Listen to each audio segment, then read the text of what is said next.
நான் பேசுறேன். என்னன்னா, எதனால செயல் வீரர்ன்னு சொல்றேன்னா, இப்ப இவங்கள மாரி பொய்யான வாக்குறுதிகள குடுத்து, நான் வந்து ஓட்ட வாங்கி ஜெயிக்கணும்ன்ற நெனைக்கிற ஆள் அவர் கிடையாது. 2வது ஒரு கட்சிய தோற்கடிக்கிறதுக்காக இன்னொரு கட்சியில போய் கூட்டு சேர்ந்துகிட்டு, கூட்டணி வச்சுக்கிட்டு ஜெயிக்கணும்னு அவசியமும் அவருக்கு கிடையாது. இது எல்லாத்தையும் அவரு எக்ஸ்பிளைன் பண்ணிட்டாரு. அவரு செயல் வீரர்ன்றத நான் நெறைய தடவ நானும் மென்ஷன் பண்ணிட்டேன்.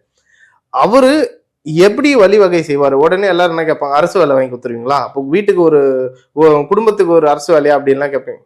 அவங்க செய்யற வேலையில அவங்களுக்கு நிரந்தரமான வருமானம் வரத்துக்கான ஏற்பாடு செஞ்சாலே அதே வேலை வாய்ப்பு தான். ப்ராப்பரா இப்போ ஒரு எக்ஸாம்பிள் வந்து அதுதான் சார் விவசாயம் பண்றாங்க மேம்.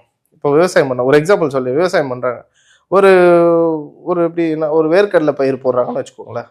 நிலக்கடல் பயிர் போடும்போது அது நேர்முக கொள்முதல் ஆகுதா இல்ல புரோக்கர் மூலியமா போதா?